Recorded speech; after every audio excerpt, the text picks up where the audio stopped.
Guys, I don't know why, but every time I hear the band Foo Fighters, I just have to say it in the Christopher Walken. Don't know why. Foo Fighters.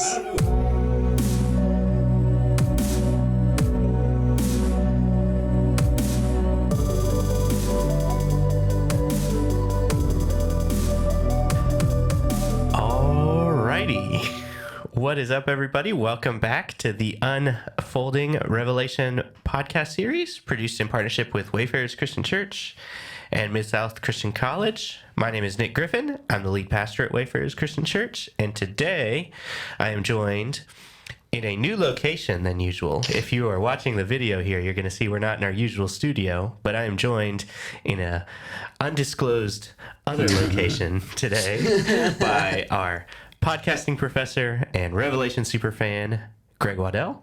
Hey, everybody. And off to my left, I am joined by our apocalyptic adventurer, fellow Revelation superfan, Zach House.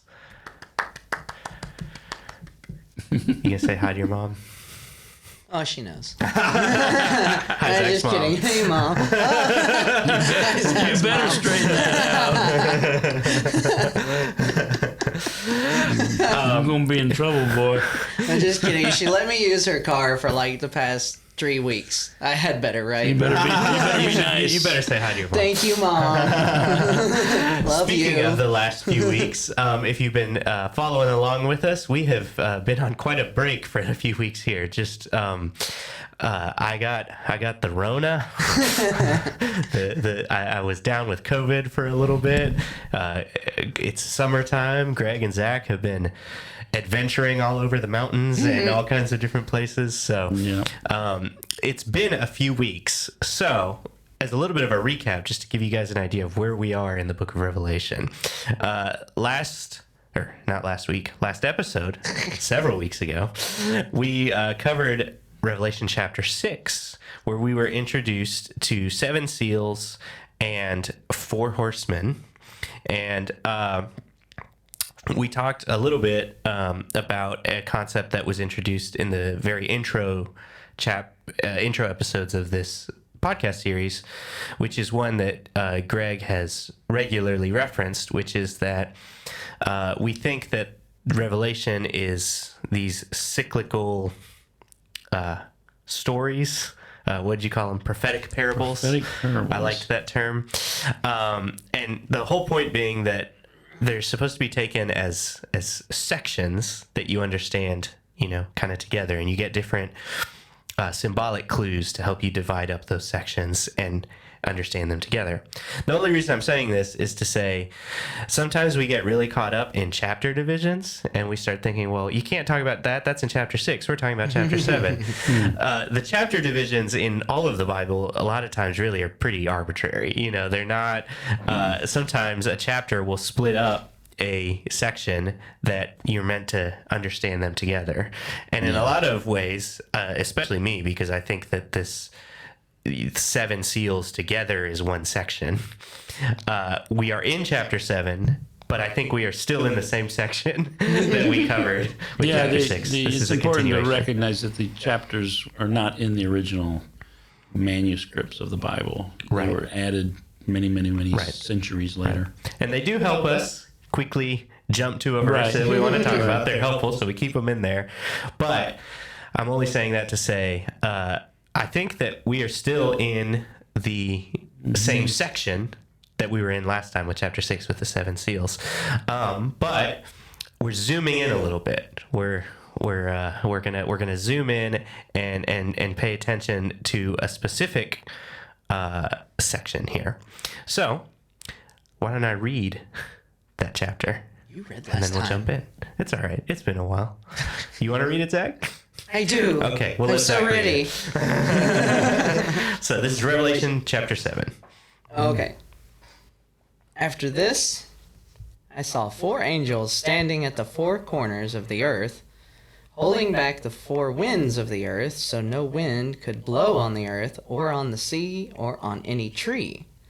Then I saw another angel ascending from the east, who had the seal of the living God. He shouted out with a loud voice to the 4 angels who had been given permission to damage the earth and the sea. Do not damage the earth or the sea or the trees until we have put a seal on the foreheads of our servants of our God. Now I heard the number of those who were marked with the seal, 144,000, sealed from all the tribes of the people of Israel. From the tribe of Judah, 12,000 were sealed. From the tribe of Reuben, 12,000. From the tribe of Gad, 12,000. From the tribe of Asher, 12,000. From the tribe of Naphtali, 12,000. From the tribe of Manasseh, 12,000. From the tribe of Simeon, 12,000. From the tribe of Levi, 12,000. From the tribe of Issachar, 12,000. From the tribe of Zebulun, 12,000. From the tribe of Joseph, 12,000. And from the tribe of Benjamin, 12,000 were sealed. After these things, I looked, and here was an enormous crowd that no one could count, made up of all persons from every nation, tribe, people, and language, standing before the throne and before the Lamb, dressed in a long white robe, and with palm branches in their hands. They were shouting out in a loud voice, "Salvation belongs to our God who is seated on the throne and to the Lamb." And all the angels stood there in a circle around the throne and around the elders and around the 4 living creatures, and they threw themselves down with their faces to the ground before the throne and worshipped God, saying, "Amen. Praise and glory and wisdom and thanksgiving and honor and power and strength be to our God forever and ever. Amen." Then one of the elders asked me, "These dressed in long white robes, who are they and where have they come from?" So I said to him, "My Lord, you know the answer." Then he said to me, "These are the ones who have come out of the great tribulation. They have washed their robes and made them white in the blood of the Lamb.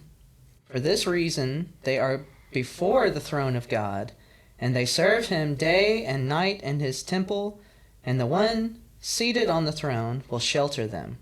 They will never go hungry or be thirsty again, and the sun will not beat down on them, nor any burning heat, because the Lamb in the middle of the throne will shepherd them and lead them to springs of living water, and God will wipe away every tear from their eyes." So, as I mentioned earlier, this is a continuation of what we started hearing about last time, but we're kind of taking a second to zoom in on a specific important truth. So this is one of those sections that your eyes can start to glaze over a little bit when you start hearing it. Can I say something about that? Yeah, real absolutely. quick? I think, I mean, it just occurred to me. This is a shout of joy and victory and comfort. That's what this whole section we just read is supposed to be. That's what we should be getting out of this. Mm-hmm. So I would just caution us, and you made a mess there, Zach. If you guys heard that on the recording, Zach just spilled his coffee. Anyway, what I'm trying to say is don't get bogged down and get all bent out of shape by trying to interpret some of these symbols, because you would be defeating the whole purpose of the text, which is victory. This is all about victory and the final outcome, beautiful, wonderful outcome for God's people. And it is an important thing that I think throughout the whole book, like Zach said before we started recording, this is a reminder of an important truth that's supposed to kind of help drive you on during a lot of these times.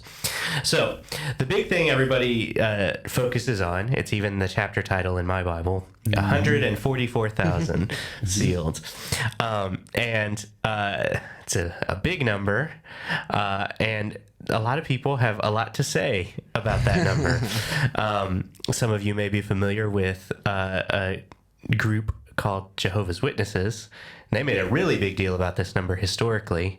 At the foundations of the Jehovah's Witnesses, they thought this number was literally describing how many people were going to be saved, that you're going to have 144,000 people saved. The problem became, eventually, the Jehovah's Witnesses got larger than 144,000 people, and they've even had to reinterpret how they understand this a little bit. And in a certain sense, it sounds like a big number, but it could also be a really small number. Zach pointed out 144,000 is only about a fifth the population of the city of Memphis. Yeah, that's a tiny number. So, like you were saying, Greg, we have this tendency sometimes to get way too bogged down in details like that. But as with all of the Bible, and especially Revelation, the numbers aren't just random. There's deep significance and meaning to the numbers. Why do you think, Greg, it specifically mentions 144,000? Yeah, it's an interesting number, as you say, and I think, in my opinion, what we have here is, because he begins to number these different tribes, 12,000, 12,000, 12,000. First of all, when you take 12, what do you think of? There's two areas in the Bible where we think of 12. The 12 apostles in the New Testament, and you got the 12 tribes of Israel. Right. In the Old Testament. And so you have the Old Testament represented and the New Testament represented. When you multiply them by 12 by 1,000, of course, you get 12,000. When you multiply 12,000 by 12,000, you get 144,000. So it becomes a symbol of God's people, both Old and New Testament, both the Old Covenant and the New Covenant, all who are saved, all who are God's people. And that 12 number, both because, like 12 apostles and the 12 tribes of Israel, is a number that always is connected with the people of God historically, right? It's just 12. 12 patriarchs. Yeah. You got 12 people of God. 12 patriarchs? 12 tribes of Israel. Oh. I was thinking Abraham, Isaac, and Jacob. the ones that are listed in Genesis 49. Yeah. Yeah. And so it is, I think, kind of the big thing you see in this whole chapter is this connection, this sort of bringing together of the people of God, both specifically with Israel and the 12 tribes, but also you can see it with, this is a verse that, verse 9 in this chapter is like huge, important to the missions movement, the people that go all around the world, because it says, I looked, and there before me was a great multitude that no one can count, from every nation, tribe, people, and language. Yeah. So it's not just 12 tribes of Israel, but it's every people, every nation, and a great multitude. And Zach pointed out that there's a connection, another hearing and then seeing connection that we see. Yeah, right? like in one of the previous chapters we were in, where he hears Lion of the tribe of Judah, but then when he turns to look at him, it's not a lion, it's a lamb. It looks like he's been slaughtered, right? And here, he hears, somebody tells him, oh, it's 144,000, right? And then he looks, and it's not. It's a whole giant mix of people of all skin colors and ethnicities and even languages. I think that's a cool detail there. Languages, too. Yes. Yeah. It's verse 4 says, I heard the number of those who were sealed. And so that's where you get this list of numbers where your eyes tend to glaze over sometimes. But then verse 9 says, so he hears the number of tribes, and then he turns, and verse 9 says, and I looked, and it was a great multitude that no one could count. And Impossible to count. And it's like, John, are you lying? Or are you just like crazy? And we pointed out this was something that is important to realize throughout the whole book. There's this thing you get where John hears something and then sees something else. And this is one of those things. He hears tribes of Israel and he sees a multitude no one can count. It's our old friend, the metonymy. Yeah, you might want to explain that word, how's metonymy fit into this? And what is metonymy, first of all? Yeah, so a metonymy is like when you're talking about a business executives, you'd say like the suits said this thing, or the boss said this thing, So it's when it really means corporate. So you're talking about you're using a part of something to symbolize the whole. Yeah. It's So like in, when I was a teenager, we'd ask each other, "Hey, you got wheels tonight?" right? Meaning, do you have a car? Yeah. Okay, gotcha. So here, what you're saying is, We actually referenced it already in a previous podcast. Yeah, we did. Where we That's right. said, we use the example of like the White House. Sometimes you'll say like the president, but you don't just mean POTUS. the president specifically. You mean the executive Right. branch. Yeah. You know, the whole of the executive branch. and so things like here, that. where's the metonymy here? The metonymy here is 12 tribes of Israel for all, like talking about only Israel in the first section. And then But he's looking at the symbolically- tribes of Israel and saying, there's so many of like random peoples. From every nation. Yeah. And you know what caught my attention too in that verse 9? A great multitude, which no one could number. What's that sound like? What's that remind you of in the Old Testament? Promised to Abraham and Promise to Abraham that Yeah. all your descendants will be blessed and all the descendants of the earth will be blessed, that sort of thing. And they would be as numerous as the sand on the seashore or the stars in the heavens. which is also Which point- means basically you can't count them. Yeah. and this is important too that Zach, you pointed this out, that God's heart has always been for the whole world, all people. Yeah. And But if this you is- want a more specific examples of Old Testament metonymy, you can check out Isaiah 9, 8, and 9, talking about Jacob for Israel. oh, One that's tribe good for to the see. whole tribe. Or the, or the whole people. what is that called? The scepter. The scepter and represents the scepter of Judah, which represents the kingdom of Judah, the whole kingdom, not just the scepter or the king himself. And so you can use a part to talk Lots about of the whole. examples of that in the Bible. And this is one of those cool sections where John hears one thing and then he sees another, and you're supposed to connect those because of that idea. But then it's followed up with this. You get we get reintroduced to some characters we met earlier in other chapters. We meet the elders and the four living creatures, and Zach found out kind of an interesting thing that we can learn a little bit from Jewish history that helps give a shade of meaning possibly to what the four living creatures were. Before we go into that, could I just say something? Sure. I liked your translate. I don't know what translation you're reading there, but Net. the net. NET. Okay, about the where they. Mine says they fell on their faces. And that translation always just kind of gives me a chuckle because it's kind of like, oh, my face was in the middle of the floor. Whoops, I fell over my face. Sorry, I'm not good at standing up.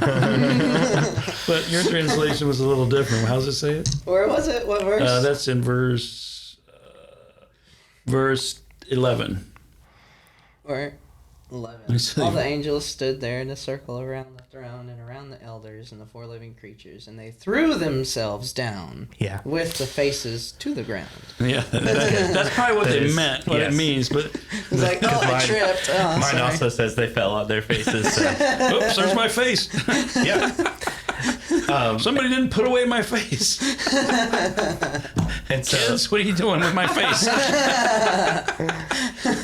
so they fall down and they're worshiping God, which goes back to what you were saying, Greg. You know, this is like a joyful moment Yeah, where we're absolutely. worshiping God about all of these multitudes of people from every tribe and tongue. That's what it's all about, man. If we missed that, we missed the whole thing. Yeah. Yeah. And so there was an interesting connection that a friend of Zach was able to make that gives us possibility for why those four living creatures that we learned earlier are the specific creatures that they are, because it's a Because they're freaky. yeah, it's weird, and we speculated in it To on us, it in it our own strikes us episode. as freaky.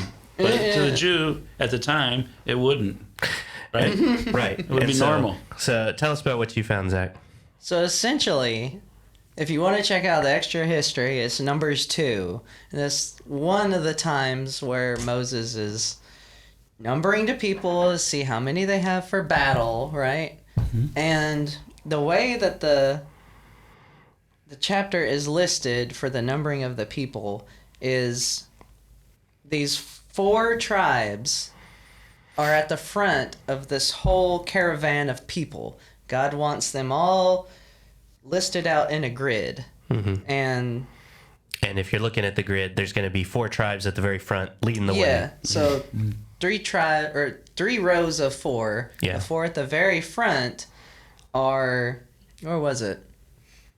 It was Judah, Reuben, Ephraim, Ephraim, and Dan. And Dan. Yeah. And they said, Moses specifically told them, you're to march behind your standard. And a standard is the symbol of their family seal, if you would. It's the flag they would carry at the front Yeah. of them. And the symbol for each 4 of those, is the same as the 4 living creatures. Judah is a lion, or the other ones. Reuben was a Reuben is a man. Uh, Ephraim is an ox. And And Dan was, in the very beginning of it, he was a snake. But because of the association with sin, the serpent, they changed it to an eagle clutching a snake in flight. So he's an eagle now. And if you look at the 4 living creatures, That's what they are. yeah, that's what they are. And if you see in the original Numbers chapter 2, where are they? They're surrounding the tabernacle as they're moving through the desert. And here in the throne room, they're surrounding God's throne. So to kind of summarize all of that, basically what we're seeing here, and it goes along with the 144,000 too, is this theme that we've been talking about, the new Exodus. John is depicting that this Christian movement, this Jesus movement, is all about the fulfillment of the Exodus prophecy, the new Exodus prophecies that you find in Isaiah and Ezekiel. and that's why I've always made the point that it's important to realize that Jesus' crucifixion takes place on Passover. Because we tend to focus on the atonement that happened at the crucifixion, which is an important component of it. But if the atonement was the central image, then you would think that it would have happened on the Day of Atonement. If God had to coordinate when it would happen, you would pick Day of Atonement if atonement is the central thing that is being focused on here. And again, I do think atonement is an important part of it. The whole book of Hebrews is the Hebrews writer saying Jesus and Day of Atonement are connected, and he does that whole connection for you.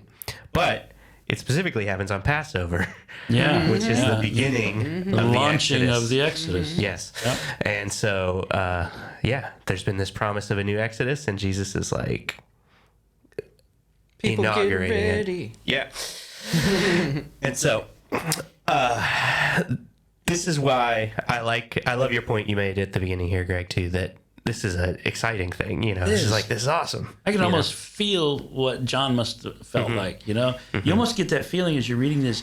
Here John is naming off these tribes. He's like, because that's all his Jewish background coming up. But how does that fit? And then he turns, millions of people. I can't even count them all. It's exciting.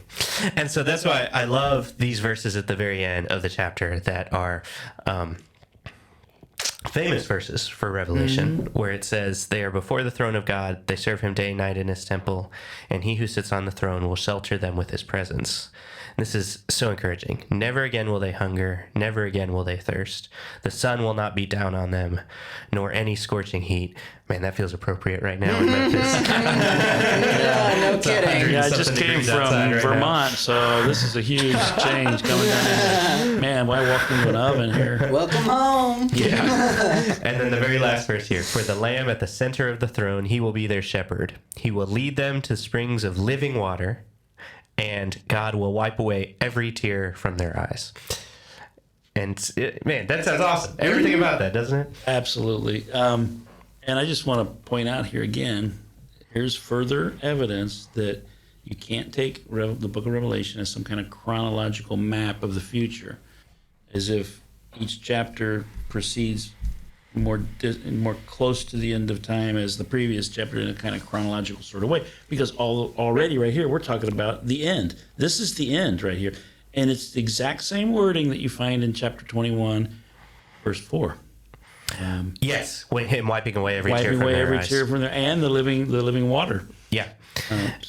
And a little plug for another podcast we do at Wayfarers. Our teaching pastor, Noah, has been doing a podcast called the Boring Bible Podcast, focusing on books of the Bible that other people think are boring, but we actually don't believe actually are.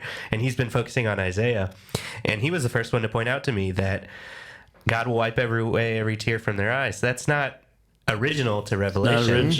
It's a reference to Isaiah. And this is further evidence for your point, Greg, that this section, at least specifically, is meant to talk about what's happening at the very end. Because in Isaiah, that verse, I'll read it for you guys. Verse 20, it's in chapter 25, verses 6 through 8. It says, "On this mountain, the Lord Almighty will prepare a feast of rich food for all peoples, a banquet of aged wine, the best meats, and the finest of wines.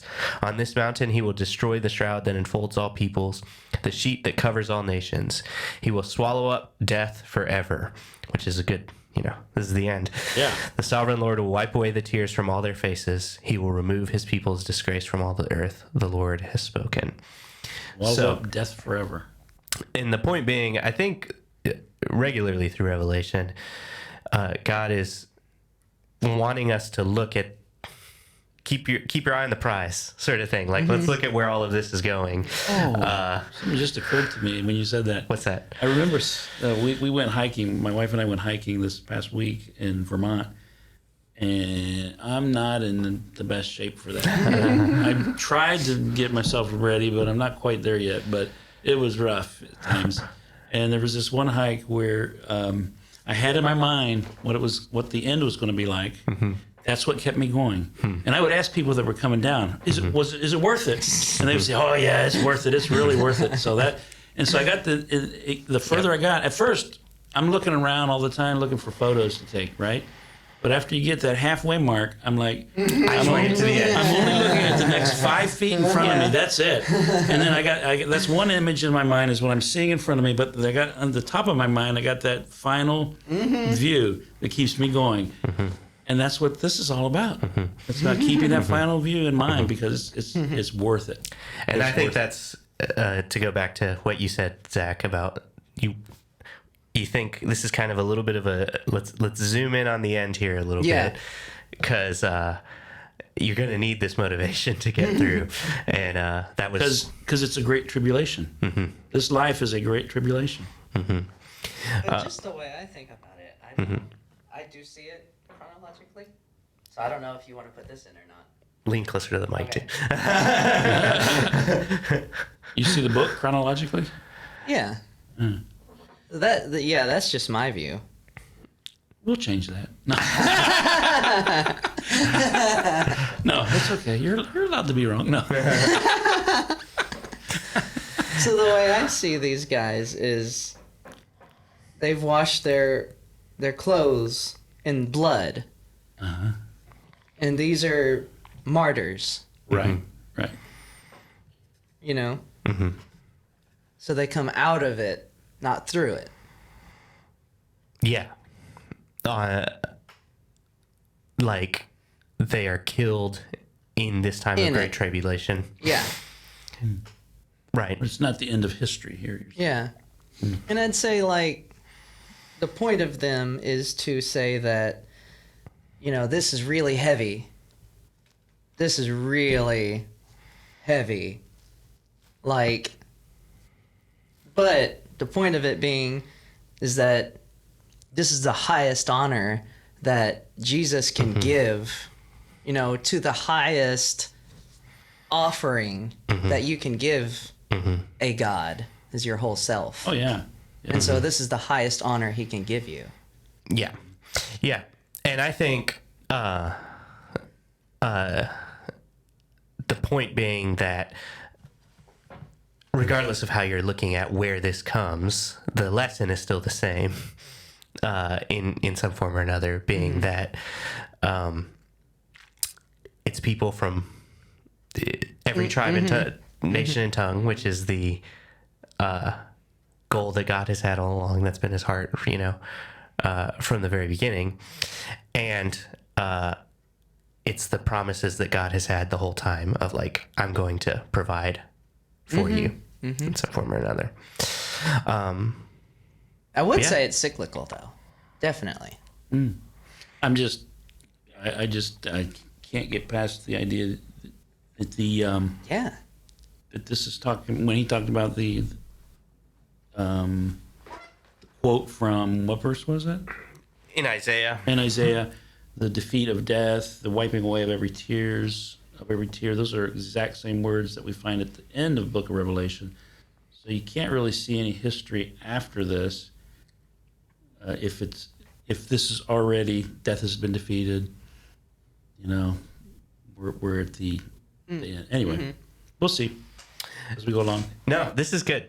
This is one of the questions a lot of people have when looking at the book of Revelation in particular. It's hard to, it's a confusing enough book to try to like lay out a timeline for how does some of this go. So, that's why I think laying out a timeline is not even the purpose of the book. Maybe. I think human beings like to have structure and order and understanding. So maybe that's not the purpose, but in some form or another, it's helpful to get all of the verses in our head and try to understand how they fit together. Well, yeah, structure, yeah. Yeah.